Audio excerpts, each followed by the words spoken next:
Minasyaitonirrajim. Bismillahirrahmanirrahim. Alhamdulillahirabbil alamin alladzi anzala sakinatan fi qulubil mu'minin liyazdadu imanan ma'a imanihim. Asyhadu an la ilaha illallah wahdahu la syarikalah wa asyhadu anna Muhammadan abduhu wa rasuluhu la nabiyya ba'd. Rabbi syrah li sadri wa yassir li amri wahlul 'uqdatam min lisani yafqahu qawli. Subhanaka la ilma lana illa ma 'allamtana innaka antal alimul hakim. Wa subhanaka la fahma lana illa ma fahamta lana innaka antal jawadul karim. Wa qur rabbi zidna ilman wa ba'd. Allahumma ighfir lana wa liwalidina wa li ulama'ina wa masyaikhina. Allahumma albishum libasan sihatin wal afiyah. Allahumma ighfir lana khati'atina wa jahlana wa israfana fi amrina. Allahumma ighfir lana ma qaddamna wa ma akharna wa ma asrarna wa ma a'lanna wa ma anta a'lamu bihi minna. Antal muqaddimu antal muakhir wa anta ala kulli syai'in qadir. Allahumma inna nas'aluka hubbak wa hubba rasulik wa hubba man yuhibbuk wa hubba amalin yuballighuna ila hubbik. Wa sallallahu ala sayyidina Muhammad wa ala alihi wa sahbihi wa sallam. Alhamdulillahirabbil alamin. Yang saya hormati Presiden Permai, para pembina Permai, pengurus Permai, jamaah Janjabil, pengurus Janjabil, jamaah Janjabil yang Allah Subhanahu wa taala muliakan. Assalamualaikum warahmatullahi wabarakatuh. Baik, pertama mohon maaf kalau temanya bukan tentang tafsir Al-Quran. Jadi menyambung kepada apa yang sudah dibahas sebelumnya. Jadi latar belakang ceritanya masih sama. Ya. Jadi ini statistik yang terbarunya. Ya. Jadi ada problem statement-nya untuk pada malam hari ini, bahwa 62,79% perceraian di Indonesia sejak 2014 sampai 2024 itu didominasi oleh perselisihan atau pertengkaran yang berkelanjutan. Ini data dari BPS. Ya. Kalau mau diperdebatkan nanti silahkan mendebat BPS. Ya. Badan Pusat Statistik Indonesia resmi, official. Sedangkan di Brunei, menurut Brunei Key Indicators 2024, published by DEPS Brunei, mencatat bahwa 2022 ada 2.824 pernikahan, 588 perceraian, setingkat 20,8%. Ya. 2023 2.500 pernikahan, 735 perceraian. Jadi 2023 meningkat. Ya. Yang menikahnya berkurang tapi yang bercerainya semakin banyak. Ya. Nah, tapi tidak diteliti apa sebabnya kalau di Brunei. Kalau di Indonesia surveinya sampai pada apa sebabnya. Ya. Jadi 88% itu karena perselisihan dan ekonomi. Jadi kita lihat di sini ekonomi itu sampai 25%. Ya. Dua penyebab ini pencakup 88% kasus, menegaskan bahwa perceraian di Indonesia lebih banyak karena masalah relasi atau hubungan, ya, dan tekanan hidup, bukan karena dosa besar seperti zina atau murtad. Ya, kurang lebih itu tafsiran sederhana kita dengan data yang ditampilkan oleh BPS. Ya. Jadi perceraiannya bukan karena dosa-dosa besar, bukan, ya, kebanyakannya, ya, tapi karena hal-hal yang mungkin tidak terkait dengan dosa besar. Ya. Tetapi itulah, muamalah ini kadang-kadang nggak bisa dihubungkan dengan dosa. Ya. Karena muamalah itu masuknya ke sini dengan ke sini gitu. Ya. Itu kadang-kadang bukan masalah dosa, tapi masalah enak nggak enak gitu. Ya. Enak nggak enak. Kalau udah nggak enak, walaupun bukan dosa, ya udah tinggal gitu. Jadi begitu kurang lebih kesimpulan yang bisa kita dapatkan secara sederhananya. Sedangkan isu sensitif KDRT atau poligami, ya, itu di total ya nggak sampai melebihi 2,5%, nggak ada. Ya. Zina, judi, narkoba dan murtad itu malah kurang dari 1%, meski berat secara moral dan syar'i. Ya. Jadi kurang lebihnya Kalau ke apa namanya, ke lakinya, ini lu mabok-mabok terserah deh gitu ya, tapi jangan sakitin perasaan gua, gitu kurang lebih. Mau dosa besar mau itu silakan aja gitu. Ya, yang penting jangan menyakiti perasaan. Gitu. Rupanya dosa itu nggak dianggap perasaan juga rupanya. Ya. Nah, baik. Yang jadi pertanyaan saya berikutnya adalah, ya, mengapa perselisihan terus-menerus itu bisa mendominasi? Kan itu pertanyaan kita sebetulnya. Ya. Jadi responden itu mentik dari sekian, kurang lebih ada berapa? 12 penyebab perceraian, 63% mentik pertengkaran, ya, yang nggak pernah berhenti gitu. Ya. Karena yang disebut perselisihan terus-menerus sebenarnya mengindikasikan, jadi orang berselisih terus-menerus, gitu ya, cekcok mulut, ya, nggak habis-habisnya. Pertama itu ketidakmatangan emosional. Ya. Jadi emosionalnya belum matang. Ya. Yang kedua ada gangguan regulasi emosi. Ini yang kita kenal dengan emotional disorders. Ya, moodnya nggak bisa ditentukan gitu. Ya. Kemudian gaya kepribadian disfungsional. Ya. Orang miskin gaya borju misalnya gitu. Ya, atau sebaliknya. Ya. Kemudian ketidakseimbangan dalam penerapan kuasa dan empati. Ya, misalnya suami lebih banyak menggunakan power daripada empati. Atau istri misalnya karena dia yang cari duit, dia lebih ngontrol suaminya. Nggak mikir perasaannya misalnya. Biar gimana suami juga misalnya pimpinin rumah tangga gitu kan misalnya. Jadi apa namanya, ketidakseimbangan antara penerapan kuasa dan empati. Ya. Mengapa bisa berujung pada perceraian? Nah, kira-kira, ya, sebabnya karena konflik tidak pernah selesai karena sumbernya bukan perbedaan isu, tapi gaya interaksi disfungsional. Ya. Jadi ternyata pertengkaran ini terus-menerus dan tidak berhenti bukan karena masing-masing itu nggak paham, bukan. Karena masing-masing mempertahankan ego. Ya. Jadi ada gaya interaksi yang disfungsional. Masing-masing kekeh, nggak mau ngalah gitu. Bukan karena nggak paham, paham dia. Ya. Tapi sebodoh amat gitu. Ya. Kemudian pasangan yang tidak punya gangguan pun bisa menjadi reaktif, lelah, frustasi, lalu menciptakan lingkaran konflik yang tidak sehat. Yang satu sehat secara emosional, yang satu nggak sehat secara emosional. Ya. Tapi yang nggak sehat ini mendominasi. Maka yang tadinya sehat jadi nggak sehat lagi tuh. Ya. Jadi nggak sehat dia. Dan dia menciptakan lingkungan yang tidak sehat lagi. Ya. Kemudian yang keempat, ya, yang ketiga ya, konseling biasa tidak mempan lagi karena akar masalahnya bukan masalah komunikasi semata, tapi disfungsi kepribadian. Kalau udah masalah disfungsi kepribadian, ya, atau personality disorders, itu konseling biasa udah nggak bisa, karena dia bukan masalah komunikasi lagi, dia masalah ada kabel yang putus gitu. Ya. Nah, kabel yang putus ini mesti disambung dulu, ya. Atau minimal nggak mengaliri listrik di situ supaya nggak bikin konslet. Gimana caranya? Ya mungkin dipotong dulu, tek-tek gitu ya. Atau kalau punya itu bisa disambung, ya. Yang ahli listrik mana sini? Ya. Nah. Oh iya, lagi jaga di ICC ya karena ada acara ya. Nah, gitu kan?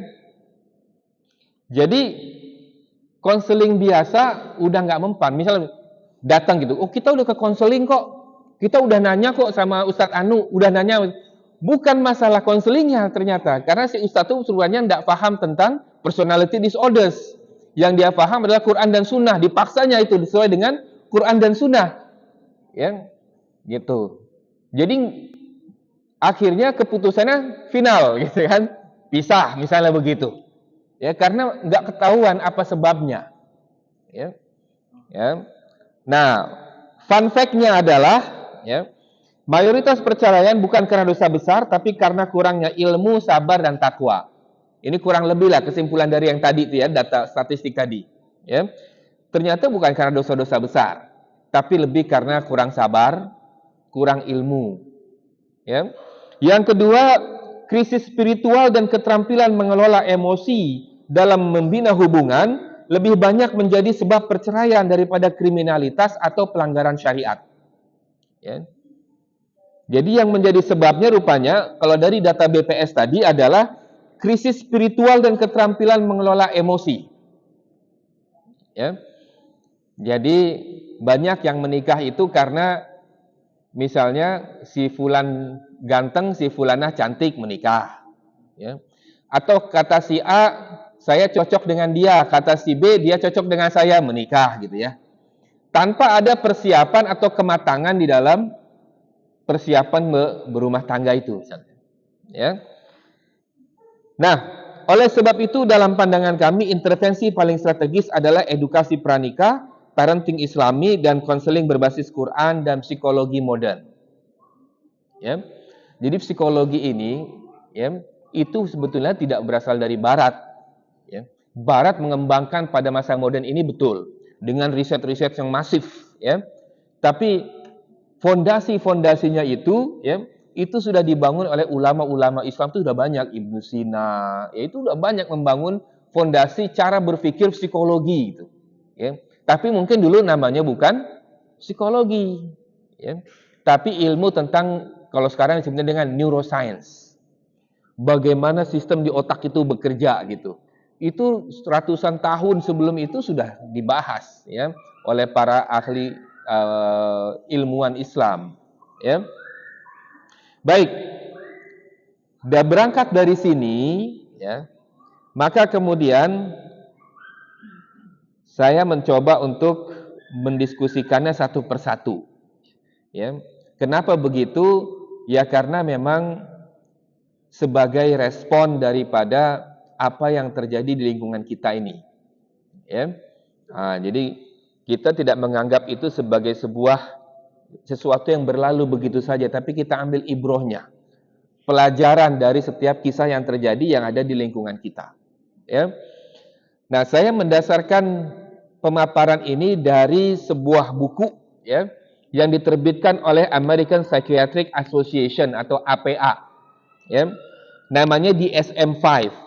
Itu singkatan dari Diagnostic and Statistical Manual of Mental Disorders. 5th edition ini yang paling akhir tahun 2018. Ya. Jadi di dalamnya itu terkandung beberapa penjelasan tentang berbagai macam jenis psychological disorders. Ya. Itu yang dipakai oleh manual ya, yang dipakai oleh para psikolog, psikiater, konselor, peneliti, dan mahasiswa psikologi dan kesehatan mental. Ya. Ini bisa di-download. Jadi kalau yang mempelajari itu silahkan aja. Ya. Bisa di-download karena dia disebarkan gratis oleh APA ini, American Psychiatric Association. Ya. Tujuannya adalah untuk mengidentifikasi, mendiagnosis, dan mengklasifikasikan gangguan psikologi atau mental berdasarkan kriteria yang baku dan terukur. Ya. Karena surveinya menggunakan ribuan orang. Ya. Tapi memang perlu digarisbawahi bahwa survei ini dilakukan di sana. Maka worldview-nya worldview orang Barat. Gitu ya. Maka tentang perselingkuhan atau apa itu biasa saja di sana gitu. Ya. Worldview-nya worldview sana. Ya. Tapi sebagai sebuah ilmu pengetahuan itu cukup menarik ya dan bisa menjadi bahan untuk pembelajaran ya untuk kita. Nah, apa saja kategori gangguan psikologi atau mental yang dibahas dalam DSM-5 ini? Ya, ada gangguan perkembangan dan neurologis, ADHD, autisme, retardasi mental, ya, yang kalau bahasa Jakarta dibilang blow on gitu ya, dan lain-lain gitu. Nah, itu dibahas. Ya. Ada juga gangguan psikotik seperti skizofrenia. Ya. Dibahas juga gangguan mood, depresi, bipolar. Ya. Dibahas juga gangguan kecemasan, fobia, panik, GAD, generalized anxiety disorder. Ya. Gangguan obsesif kompulsif ya dan yang terkait dengannya. Ada gangguan kepribadian seperti NPD, BPD, ASPD, ya, yang mungkin nanti sebagian akan kita bahas. Gangguan trauma dan stres, ada PTSD, ada adjustment disorder, gangguan makan, gangguan tidur, gangguan seksual, gangguan identitas gender, ya, gangguan penggunaan zat dan lain-lain. Jadi kalau yang tertarik untuk membahas atau membaca itu, silahkan di-download. Kata kuncinya di SM5 aja, ya, itu downloadable. Ya. Nah, ya catatannya, walau DSM-5 adalah rujukan ilmiah standar, perlu dicermati bahwa ia lahir di tradisi sekuler biomedical barat. Belum tentu kompatibel sepenuhnya dengan pandangan Islam tentang jiwa, akal, dan ruh. Ya. Tapi tetap sangat bermanfaat untuk memahami dinamika psikologi dan dasar intervensi profesional. Ini pengantar dulu ya, supaya nanti dari mana tuh? Kalau bertanya-tanya, dari mana semua statement ini? Dari buku itu. Ya, buku itu sudah melakukan survei banyak dan dia selalu diupdate. Ya, mungkin salah satu perbedaan gaya atau research culture, ya, budaya riset antara bangsa timur dengan bangsa barat itu, ya. Kalau bangsa barat itu sangat depend kepada riset gitu, ya. Jadi apa-apa itu diambil berdasarkan bagaimana risetnya, ya. Jadi nggak bisa membayang-bayangkan, ya. Nah, personality disorders yang akan dibahas, ya, adalah pertama obsessive compulsive personality disorder, narcissistic personality disorder atau NPD, borderline personality disorder atau BPD, dan antisocial personality disorder atau ASPD, ya. Nah, ini kata kuncinya adalah personality disorders yang berpotensi mengancam rumah tangga, keutuhan rumah tangga. Ya. Ada OCPD, ada NPD, ada BPD, ada ASPD. Ya. Baik. Tapi insya Allah malam ini hanya OCPD saja. Ya. Nanti kalau ada umur panjang, ya, rezeki berjumpa kembali, akan kita sambung dengan NPD, BPD dan ASCPD. Ya.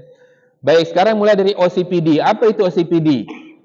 OCPD adalah Obsessive Compulsive Personality Disorder. Ya, kita pecah-pecah dulu. Apa itu obsesif? Jadi berdasarkan kamusnya, obsesif adalah pikiran yang terlalu terpaku pada aturan, keteraturan, dan perfeksionisme. Apa itu kompulsif? Dorongan kuat untuk mengendalikan atau melakukan sesuatu dengan cara tertentu secara berulang-ulang meski tidak selalu diperlukan. Ya. OCPD berbeda dengan OCD. Kalau di film-film tuh yang banyak tuh OCD. OCD itu misalnya dia tidak melakukan sesuatu sesuai dengan pikirannya, itu dia kayak semacam, kalau suka lihat film-film yang psikopat atau apa gitu ya. Nah, itu misalnya kalau yang terbaru ada filmnya The Accountant. Ya. Itu Ben Affleck, ya. Itu OCD itu. Kalau dia ngitung nggak match, pening dia. Pening dan gemeteran gitu. Dia ngitung sesuatu itu kalau nggak match itu gemeteran, ya. Itu OCD. Kalau OCPD lebih kepada keteraturan. Ya. Misalnya sudah diatur jam 6 bangun, jam sekian bangun gitu ya. Jam 6 misalnya anak-anak belum bangun atau pasangannya belum bangun, wah, dia hantam-hantam semua itu, ya. Bangun dang gitu ya. Atau misalnya belum makan jam 12, harusnya makan, belum makan, itu, ya.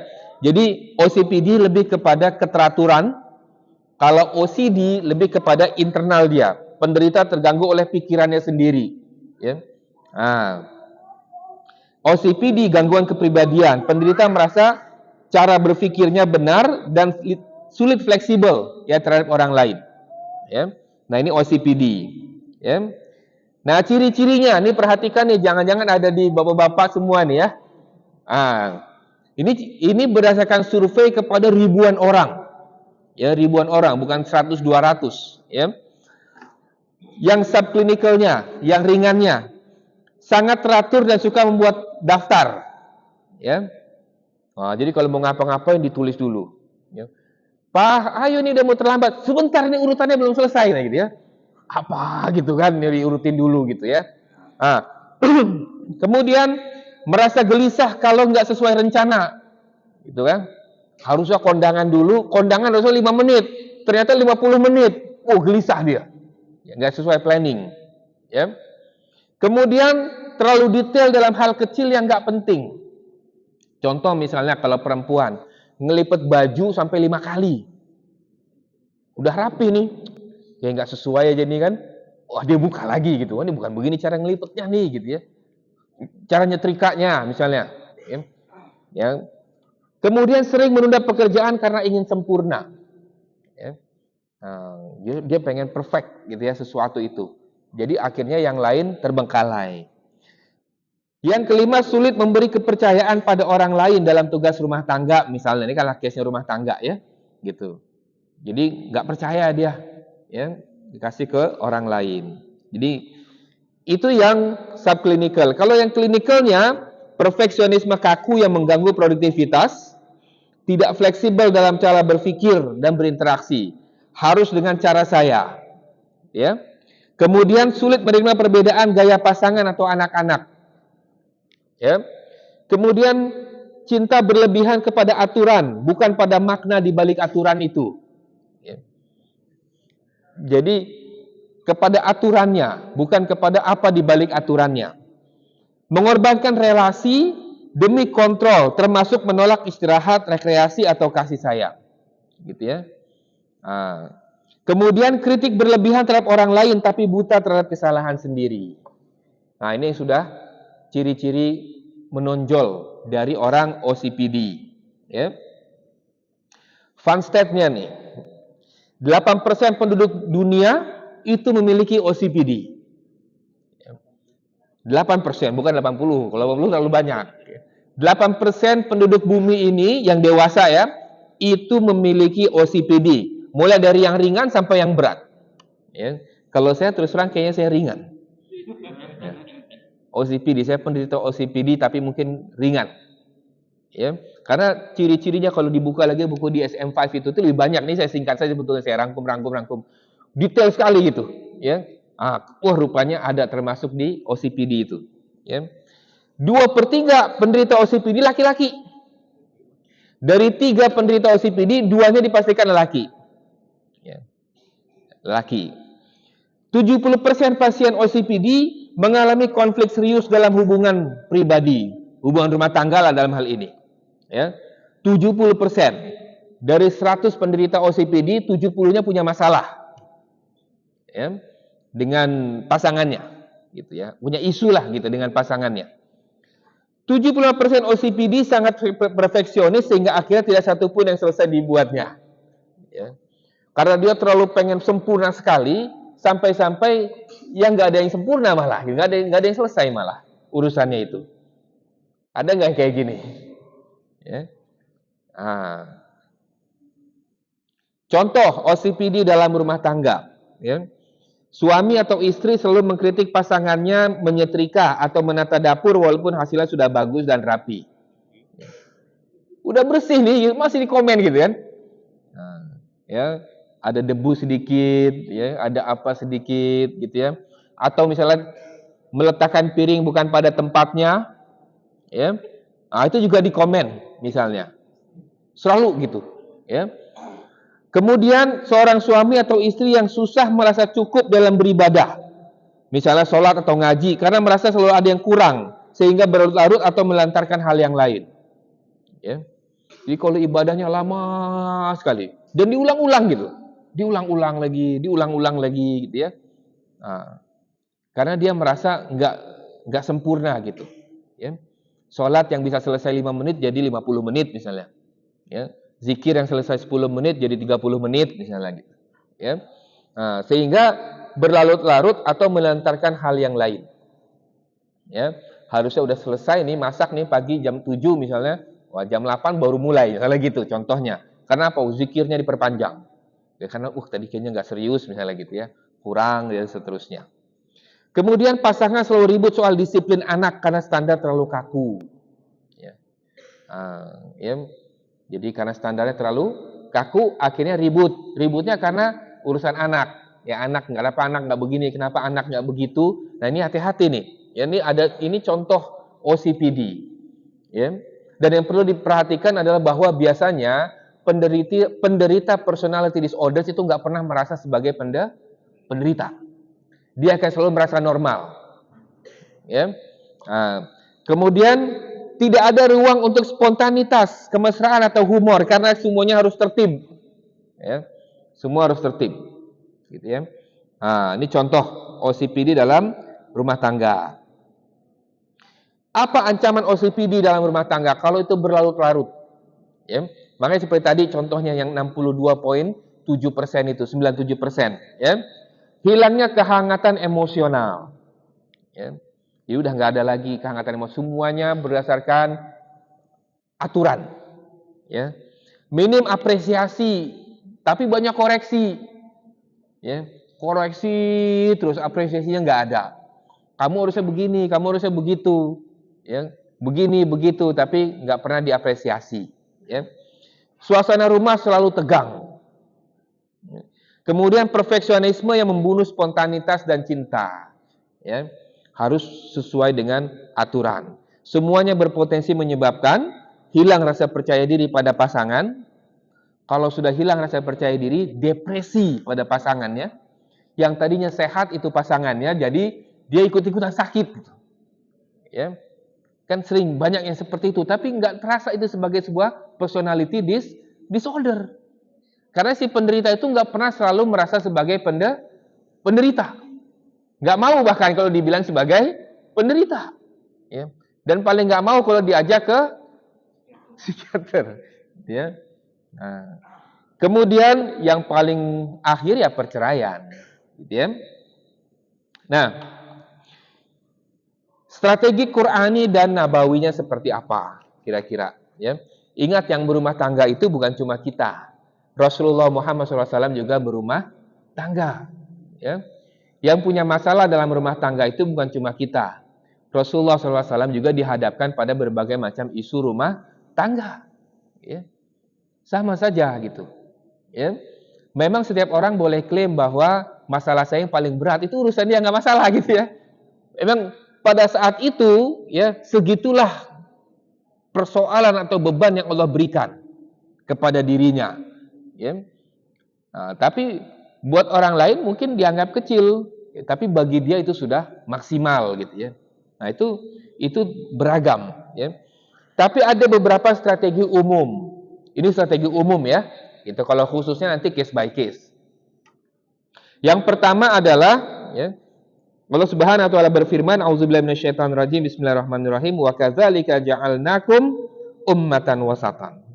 Jadi kita ini diciptakan oleh Allah sebagai umat yang pertengahan. Ya. Umat yang pertengahan itu bukan kemudian hanya satu makna saja, tidak. Ya. Pertengahan dari berbagai macam makna yang memungkinkan. Makanya salah satu fungsi tadabbur itu adalah kadang-kadang hari ini dengan besok itu lain gitu. Cara kita memahami satu ayat itu lain. Ya. Tergantung suasana hati, tergantung problematika yang sedang dihadapi. Ya.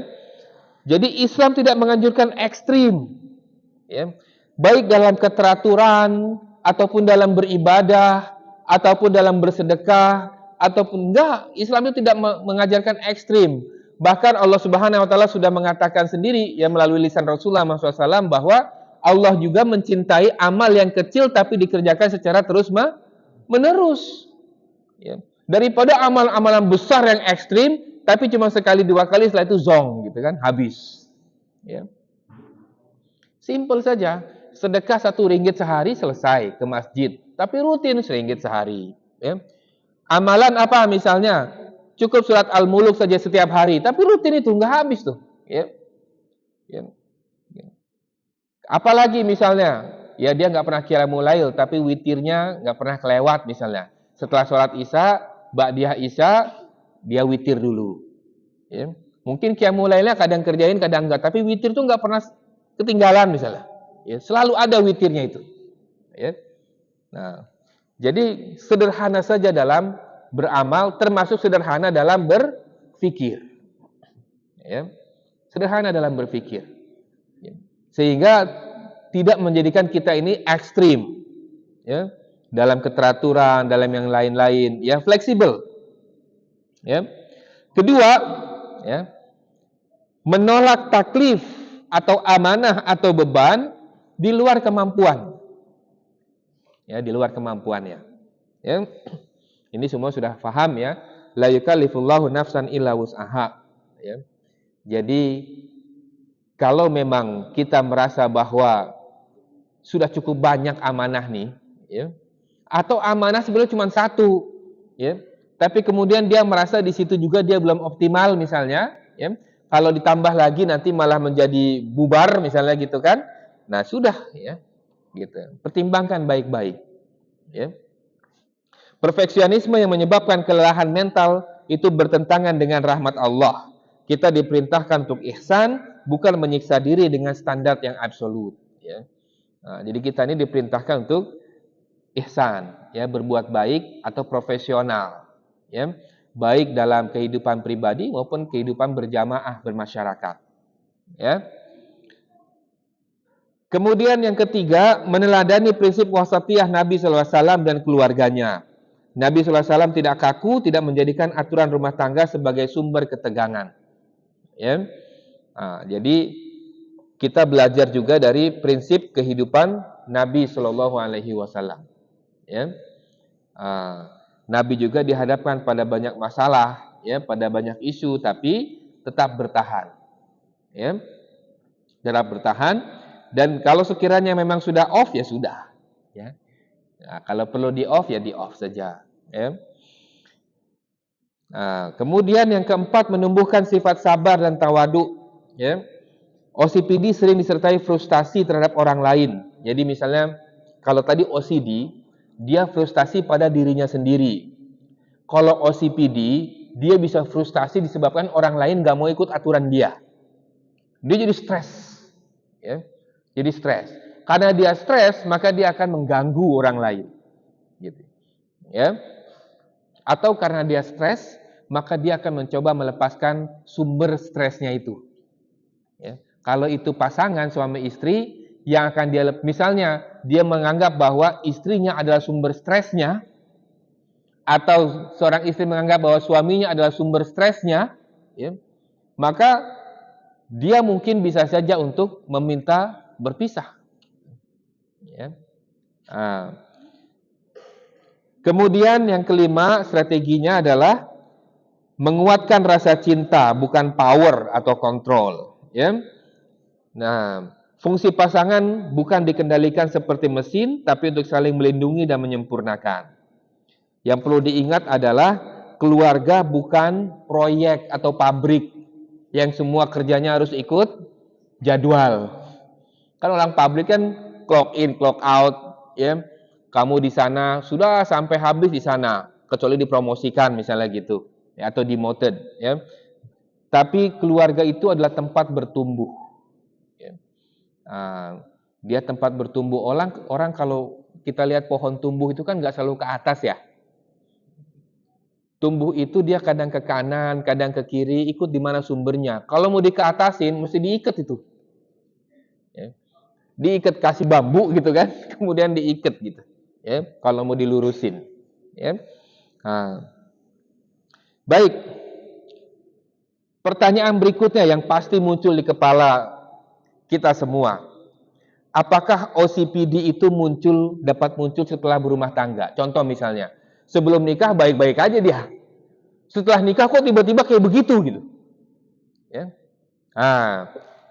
Jawabannya enggak. Ya.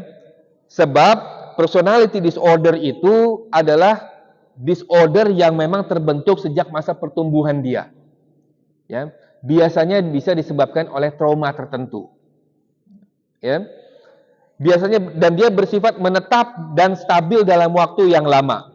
Sehingga OCPD tidak muncul begitu saja setelah menikah. Tapi, ini tapinya. Pernikahan itu bisa menjadi trigger untuk mengeluarkan, ya, OCPD tadi. Jadi triggernya itu adalah di situ, ya, di pernikahannya itu. Ya. Misalnya pasangan yang terlalu santai atau berantakan atau taken for granted, pokoknya nggak peduli aja, ya apa-apa gitu, itu bisa memicu seorang menjadi lebih perfeksionis dan rigid setelah itu. Mulai muncul dia, ya, tanda-tanda OCPD-nya. Atau beban baru bisa membuat seorang mencari kontrol dalam segala hal, termasuk urusan rumah tangga. Ya. Ada anak, dihadapkan pada masalah finansial, ekspektasi keluarga di Indonesia, ya misalnya. Itu bisa kemudian menjadi orang itu menjadi lebih rigid, ya, dan perfeksionis, mengarah kepada OCPD tadi. Ya. Nah, perilaku pasangan yang kooperatif dan tidak kooperatif, ya. Nah, contoh yang tidak kooperatif itu memperkuat perfeksionisme dan kontrol. Karena orang dengan ciri OCPD merasa kalau nggak ikut aturan saya, itu semuanya akan kacau. Ya. Nah, sedangkan pasangan yang memberikan ruang untuk diskusi dan empati bisa membantu individu OCPD itu lebih fleksibel, sadar bahwa hidup tidak harus sempurna untuk dapat bernilai. Ya. Nah, jadi dalam hal ini, tapi biasanya kalau pasangannya itu sudah mengetahui, ya, bahwa pasangannya itu memiliki OCPD, baru dia bisa tuh, ya, baru dia bisa mengambil langkah-langkah tertentu, ya, untuk memperbaiki situasi. Ya. Yang jadi masalah kalau pasangannya nggak tahu, yang menderita juga nggak ngerasa. Ya. Nah, di situ isunya. Ya, yang kebanyakan menjadi korban itu adalah pasangannya, ya, pasangannya. Ya. Nah, seorang suami atau istri digambarkan dalam Al-Quran sebagai fitnah. Ya. Suami atau istri atau pasangan juga sebagai zauj atau penyeimbang. Al-Quran juga menggambarkan suami atau istri atau pasangan itu sebagai libasun, pakaian. Sekarang tinggal peran mana yang akan kita ambil dan kita mainkan. Mau sebagai fitnahnya, mau sebagai zaujnya, penyeimbang dia atau zaujah, ya, atau sebagai libasun, sebagai pakaiannya, ya, menutupinya. Nah, ini kita stop dulu sampai sini karena udah jam 10 kurang 5, ya. Insya Allah kalau ada umur panjang, kita sambung lagi ke yang kedua, yaitu NPD, Narcissistic Personality Disorder. Ya. Nah, kenapa ini menjadi bahasannya tadi, ya, karena tertarik dengan data ini, ya, dan juga dinamika yang berlaku di sekitaran kita, ya, mudah-mudahan dengan adanya exposure kepada berbagai macam jenis personality disorders, paling enggak kita menjadi lebih aware, ya, nggak sekedar bayang-bayang. Jadi kalau aware itu sekiranya ada ngelihat tanda-tanda pada pasangan kita, terus tarik bawa ke kiarong, ya, jangan tunggu lama gitu, ya, karena biasanya memang denial dulu, ya, setelah itu baru kemudian, karena tadi, ya, dikatakan bahwa 70% itu nggak mau, ya, atau mereka tuh tidak mau pergi ke untuk konsultasi tentang itu. Cuma 30% aja yang mau membuka diri kemudian konsultasi, ya. 70%-nya nggak mau, ya. Dan 2 dari 3 penderita OCPD itu laki-laki. Maka wajar kalau dia nggak mau pergi, laki-laki namanya juga kan gitu, ya. Nah, tapi ya ada tapinya, ya. Kalau sekiranya memandang untuk long term happiness, ya, kebahagiaan yang lebih panjang, ya, sekiranya ada nampak tanda-tanda itu pada diri kita, ya, kalau memang diperlukan, maka silahkan, mumpung gratis, ya, gitu, ya. Nggak gratis ya? Kurang tahu, gitu ya. Jadi mudah-mudahan apa yang disampaikan pada malam hari ini, ya, memang agak jauh dari agenda tafsir, tapi mudah-mudahan sedikit dihubungkan dengan prinsip-prinsip Al-Quran dan Nabawiyah, ya, bagaimana menghadapi tantangan dalam rumah tangga, khususnya pasangan yang menderita OCPD, ya. Jadi mudah-mudahan ada manfaatnya, ya. Mohon maaf atas segala kesalahan dalam penyampaian. Billahi taufik. Assalamualaikum warahmatullahi wabarakatuh. Gitu ya. rumah tangga ya. Saya masih apa namanya, masih baru lah dalam rumah tangga, jalan ya 3 tahun. 3 tahun. Dan kalau anak sudah 2. Allah, mabruk, masya Allah. 3 tahun dapat 2 ya? Saya cuma tanya, jadi ini bukan mungkin di kalangan kita ramai orang-orang daripada ya semua lah ya, gitu ya. Kelabilan seseorang. Labil. Nah, labil. Kita dalam menentukan sesuatu itu terkadang nggak itu yang kita pikirkan. Oh, udah mau ketekan ini, tapi enggak. Kayak sini aja lah, Jadi kelabilan seseorang itu bagaimana cara mengatasinya itu? Contoh seperti kita jalan sama suami istri, kita sama keluarga, mau makan di mana, ya kan? Mau makan di mana? Mau makan di sini. Tiba-tiba istri sana aja lah. Ribut. Itu sesuatu yang semua mungkin kita ini kan, kita alami ya. Otomatis dari suami ada rasa marah, rasa marah gitu kan. Karena sudah di sini, udah capek-capek ke sini, ke sana aja. Tiba-tiba ke sana udah bukan lagi tempat. Istilahnya masih kelabilan seseorang itu apakah masuk di OCPD ataupun di pribadi ini betul. Terus Apa. Nah, ya biasanya kalau marah tuh karena uangnya kurang bawanya ya. Iya. Iya. Ya, jadi kalau tadi OCPD itu kan dia akan tersinggung atau marah kalau sesuatu itu tidak sesuai dengan aturan, ya, atau yang disepakati di rumah misalnya, ya. Ya, jadi kalau udah disepakati di rumah kita ke sini, tiba-tiba tengah jalan, pusing lah ke sana gitu kan, nggak jadi lagi ke sana lagi segala macam gitu ya.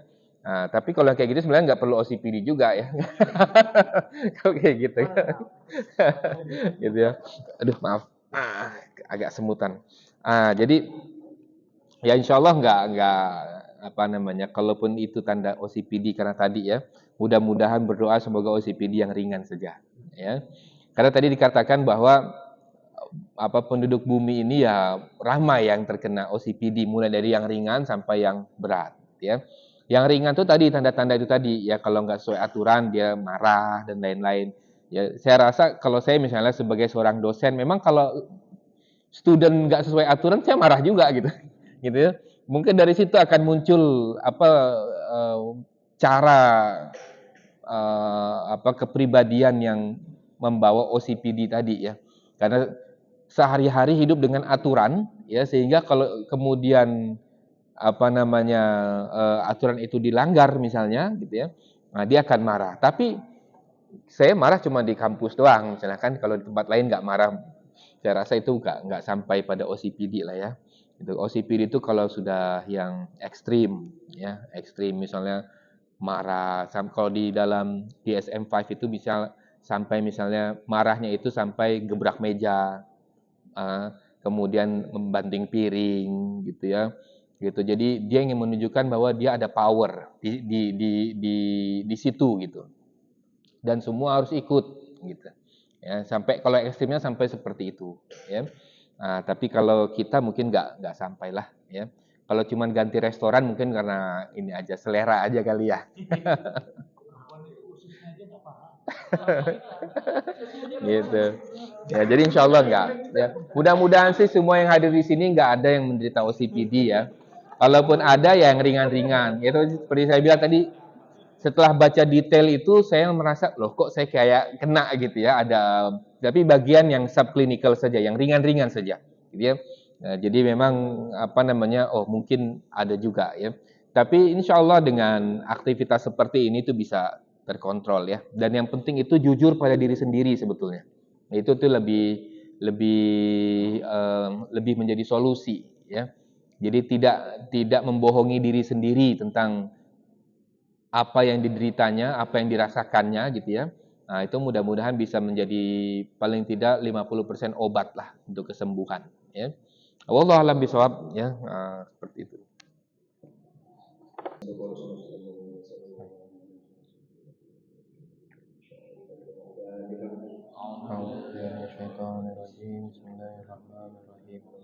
Alhamdulillah Rabbil Alamin Ar-Rahmanir Rahim Maliki Yawmiddin Iyyaka na'budu wa iyyaka nasta'in Shiratal ladzina an'amta 'alaihim ghairil maghdubi 'alaihim waladdallin Amin.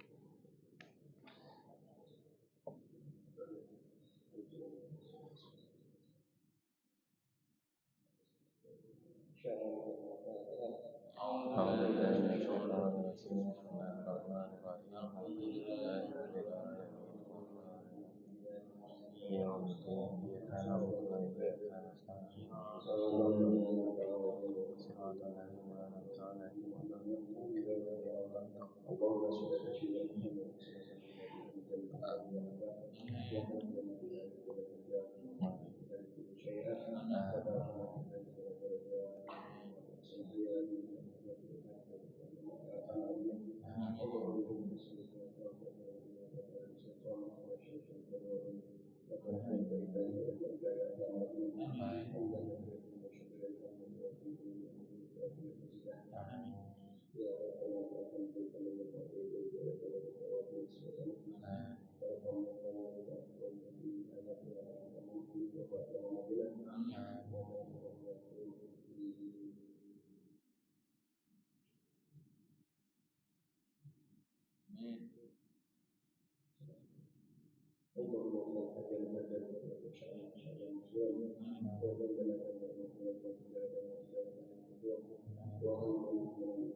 Ya Allah, mengaturkan segala langkah kaki kami, ya Allah. Segala langkah kaki saudara-saudara kami, ya Allah. Segala langkah kami, sahabat-sahabat kami, ya Allah. Mudahkanlah dalam menuju cita-citanya, ya Allah. Mudahkanlah untuk pergi ke Baitullah, ya Allah. Berikan umur yang panjang yang bermanfaat, ya Allah. Diberikan keluarga yang sakinah, Amin ya Rabb.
Baik, demikianlah pengajian siang ini. Mari kita tutup acara ini dengan membaca surah Al-Asr.